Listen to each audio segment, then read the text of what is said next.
Hello everybody, welcome back to the Young Fan Podcast. Different surroundings, that's because we're in Plymouth. I'm currently in a Plymouth hotel room. It's the morning after the game. Disappointing result for Oxford United. I'm going to break the game down tactically, look at both Plymouth and Oxford United, but I've woken up, I've been able to digest the result a little bit more. Does it feel any better? No, not really. It's still a really quite disappointing result, but like I said, we'll break the game down as well. But first and foremost, the first thing, I always forget to say it at the start, so I'll definitely make sure I say it now. Fair play to Plymouth Argyle. I would say, based on that second half performance, you probably did deserve to win the game. But again, we'll come on to that in a little bit more detail in just a second, because it was a game of two halves. You know, it's sort of a phrase that gets thrown around in football. It did feel like a game of two halves for sure. Well, the first half, Oxford United were the much better side, or even if we weren't the much better side, which I think we would be, but if you wouldn't want to class it as that, we certainly had the much bigger chances, the much more significant chances as well. I mean, some amazing saves from Micheal Cooper, for the Plymouth goalkeeper.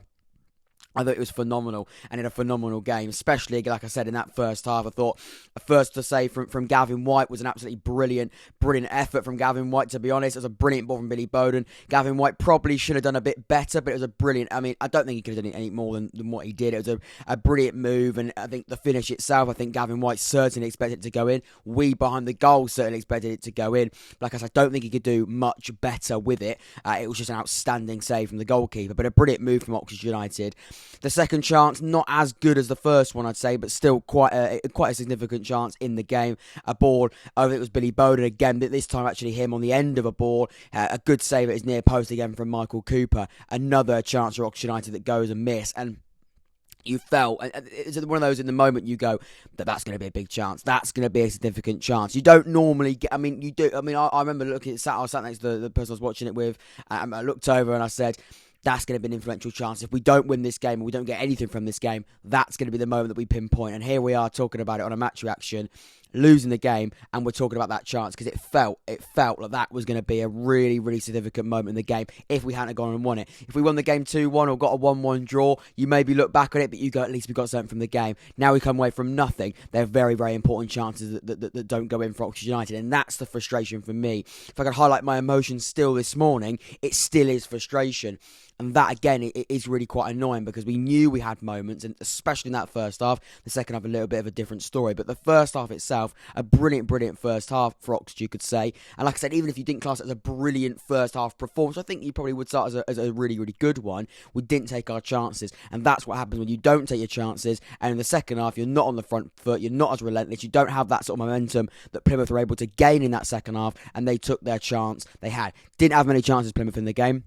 I think 1 or 2 in the first half, maybe 1 or 2 in the second half. But I think even, I got the goal, unfortunately, on camera, which makes it quite good for the matchday experience. But isn't great from an Oxford United perspective. I mean, it's a brilliant finish, isn't it? It's probably not. I mean, you compare the chances that Oxford had to their goal, absolutely different, completely different. That chance really probably shouldn't have got it. It's a brilliant finish from the lad. But again, you compare that to the chance we had in that first half. Oxford United really should be taking theirs. And again, that's that level of frustration coming through for me.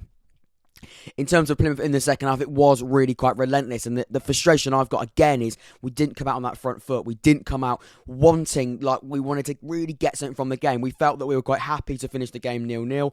It felt as though when we went 1-0 down, we looked out of ideas, we looked a little bit lost. That again is not like Oxford United at points. Normally we are relentless. Normally we are on that front foot, and even when we do go 1-0 down, we've seen this season the comebacks we've been able to get against the likes of Sheffield Wednesday, against the likes of Portsmouth as well. These are sort of games where we have been really, really good. When we go behind, we have that sort of that real willingness. That's probably the wrong word, but that drive in us and the resilience in us to go, yeah, we're 1-0 down, but this is what we're going to create. We're going to create something different. We're going to create a different problem for the opposition. Unfortunately for Oxford, in that second half, and that's again credit to Plymouth, when they got their goal, they were absolutely brilliant in the way they held out that second half, pretty much for the full 45. They took their chance really, really well. And then they went on and held out the game as well. That again has got to be full credit to Plymouth. Could Oxford United create different chances and different opportunities to try and break the deadlock before they'd scored? Maybe. But after that, the feeling is we didn't really look like we were going to do anything after that. And again, when we talk about the likes of Portsmouth and the likes of Sheffield Wednesday, the other games as well, but we have come back from being 1-0 down, and we have come back level and tried to get back into a game. we always felt like that we were going to get a chance. It was one of those where you go, there's going to be one more chance in this game. There's going to be one more chance in this game. It didn't even feel like we're going to have one more chance in yesterday's match. And that, again, is really quite annoying because Oxford United's side, we do look like we want to create another chance after another chance after another chance. Relentless and almost waving attacks straight after another. That didn't feel like it yesterday. And again, that's the annoying part of yesterday's result. As for Plymouth, you've got to give them credit as well. Tactically, I thought they were absolutely spot on yesterday. Defensively, and also, it's 4th against 5th in the league. It's a massive, massive game. And for Plymouth now, I think that definitely does certify them in the top 6. Of course, things can change. I think the other position is down to Sunderland, Sheffield Wednesday, and Oxford United. Those 3 teams now have got to battle it out for pretty much 2 positions. One of those 3 teams won't be making the top 6. So, it's very, very tight. It's very, very close. And the reality is, Oxford United have got to be part of it. I'm an Oxford United fan, so I really hope it's Oxford don't miss out. But it's one of those now where we've got to play Sunderland. We've got some really difficult games coming up. But yesterday's result was a bit of a kick in the place where it really, really hurts most. And that, when I came away from the game, that's what it felt like. It felt like yesterday was such an important game for Oxford. Again, we had a game in hand on Plymouth. Plymouth were doing very, very well. It's got to be said as well, Plymouth aren't there for no reason. It's not like we've played 5 games into the season. They've won 3, won 4 and drawn 1. They're top of the league just by playing 5 games at the start of the season. It's nothing like that. These lot are 4th in the league because they've been absolutely brilliant for 40-odd games this season. That's exactly why they're 4th. That's exactly why their recent run as well. 9 games now straight with a win.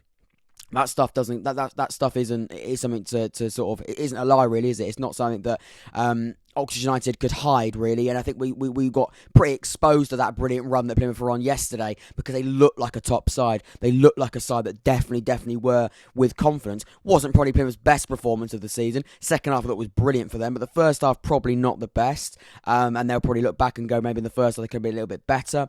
They probably got a little bit lucky in the first half. I'd say they definitely got lucky, and they got Micheal Cooper, their goalkeeper, to thank for their first half performance. But there's nothing taken away from that second 45. They were relentless, and you can see with that matchday experience as well. I got a lot of stuff on camera, and what I did get on camera was clearly a very, very clear wave of attack. It felt like every highlight was them. Every time they're coming forward, they look really dangerous. They've got outstanding players. They had a lot of players out as well. Connor Grant, their fullback this season, instrumental in their successes this season. He wasn't there today. He wasn't playing. We talk about Jeffcott off the bench. We know the quality Luke Jeffcott's got. He was again on the bench. He did come on there in that second half, but didn't start. Ryan Hardy, phenomenal forward for them this season. He's injured now for a few games, we've heard. So they had some really, really instrumental players out injured yesterday. And Oxford United as well didn't have Cameron Brannigan. Both sides had big losses. They had 3 significant losses, you could say. Jeffcott, sort of, you'd probably say 2.5. You look at Oxford United, Cameron Brannigan, that's a really, really big loss. And I think the problem we had with Cameron Brannigan not being there as well was other players around him. You look, I'll mention his name, Herbie Kane. He didn't look the same sort of player without Cameron Brannigan. Both of those work so well together. They played well together when they were at Liverpool together, I believe, and they play really, really well since the start of the season when they've been here at Oxford. It didn't look the same midfield. It didn't look quite the same. You put Marcus McGuane in there, no doubt there's a talented kid in there. Still needs a little bit more work, I think. He definitely hasn't been exposed to a lot of game time, especially because of the likes of Herbie Kane and Cameron Brannigan playing so well next to each other this season. So you can see why he hasn't maybe given those opportunities. But what is easy to be said as well is losing Cameron Brannigan, we know how important he is. He can make things happen. He can create things, and that's exactly what we missed yesterday, especially in that second half. Maybe not in the first half, but especially in that second half. So it's going to pick the boys up, pick them up, and go. We struggled yesterday. We really, really struggled to do that. We talk about a few of the changes. It was a back 3 of Kieran Brown, Long, and McNally. As a defensive partnership, that was fine yesterday. I thought defensively we were okay. We didn't really offer anything going forward, especially, and I'll highlight the second half in particular, because the second half looked really, really quite dim. We look at Ryan Williams. We know how influential he's been down that left-hand side. Not much going on for him yesterday. Mark Sykes had a really, really quiet game. Mark Sykes is normally one of the most exciting players Oxford United have got. When he has a quiet game, that's really quite frustrating. You look, we already mentioned Herbie Kane. He wasn't bad yesterday, but certainly not the best player that we know he can be, especially when he's next to Cameron Brannigan. Marcus McGuane had moments of good quality, but didn't really get out of the midfield. We know that Cameron Brannigan can, sort of expected. We know Cameron Brannigan is elite at this level. We talk about the players in front of that. Gavin White, thought he started the game really, really well, and then you felt that when he missed that really big chance, his head went down a little bit. He didn't really create too much after that. The 2 strikers that we had as well, I mean, actually Billy Bowden wasn't actually, but that was behind him, not Gavin White, but Billy Bowden and Matty Taylor, the other two forwards in the game. Thought Matty Taylor didn't have the best of games, but you can't argue with Matty Taylor's performance too much when he hasn't been given too much in terms of opportunity and in terms of chance.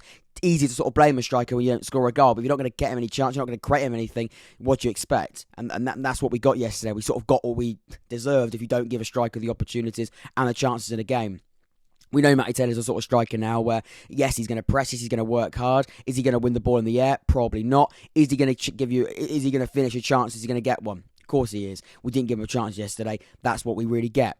When we bring players like, by the way, Billy Bowden, I thought had a really, really good game. I think Billy Bowden probably be my man of the match. I thought he was really, really good. Brilliant on the ball, created stuff in that first half. And I think you are going to have to base your performances on that first half in a positive sense. Unfortunately, a lot of players probably put a negative tone on their performance when we look at that last 45 minutes of the game. But like I said, defensively we weren't that bad, but unfortunately, Luke McNally, we know what he do. We know he likes to get hold of the ball, drive through the defence, the midfield and through the attack, really, sort of beat the press by him just running. We know the pace. He's got a very, very quick centre half, but Plymouth tactically spot that on. They got that spot on. Put the quickest man on Luke McNally. Don't let the forward, play quite a high press at points in the game. Don't allow Luke McNally to come out. Almost have a striker on Luke McNally. Almost mark the defender. Sounds ridiculous, but that's what they did. Don't allow Luke McNally to come out. Always be on him on the press, and don't be afraid to go and tackle him. We've seen so many times this season Luke McNally's run forward. That's because no one's tackled him. Put a foot in straight away. We know what he wants to do. That was spot on from Plymouth Argyle, and that again stopped a really, really good way of Oxford Utd attacking. We've certainly seen through the season. Like I said, who deserved to win the game overall? You probably, on the base of that second half, it would have to be Plymouth Argyle. The first half, though, Oxford Utd were definitely the deserved winners, really, when you look at the chances we had. But you can't argue that second half. That's what happened. You have a good first half, an average second half, and they take their chances. Plymouth are going to win the game, and they did. That's the way it is. You can't get away from the chances you missed in that first half, 110%. But the second half, we just didn't. We looked limp. We didn't look like we were going to get going. We looked like we were still really in the dressing room for the whole 45 minutes. We allowed people to come forward, and that's the frustration. Now, of course, you've got to talk about the officiating. The reason why I've done it in 30 minutes into this match reaction here is because I don't really like blaming the officials, and I don't really mention the officials very often. But we're going to have to today. That was an absolutely horrific decision from the linesman. We talk about someone that puts his flag up when penalty had already been given, and it very, very clearly wasn't offside. That is absolutely a ridiculous decision. Again, we've seen the highlights. I saw it there and then in the stadium where people are tweeting the pictures of it. That doesn't really help frustration, I won't lie. But we've seen it there and then. I've got it on my phone. I can see he's clearly onside, and the linesman's got his flag up. It's an absolute frustration killer in that ground. It hurt, really, especially when you know you've got Carlson who can actually see a live stream of the game on the dugout next to the fourth official, and he's not flagging for offside. It's really, really quite frustrating. We can't really blame the officials too much, especially with that second half performance. But either way, it was a really disappointing result for Oxford Utd. Any consolation, we've got Morecambe on Tuesday, so we've got that opportunity to put things right straight away. Will we put things right straight away on Tuesday? We can only really hope so. We haven't got Sheffield Wednesday and Sunderland playing on Tuesday either, but their late goals yesterday really didn't help Oxford Utd's late course to finish in the top six. We do now drop out of the top six, 7th in the league. Of course, there will be a roundup hopefully coming out tomorrow or Tuesday based on all the exciting games we had this weekend. Until next time, hopefully you enjoy this episode of the podcast. Subscribe and leave a like if you haven't already, and I'll see you all very, very soon. See you in a bit.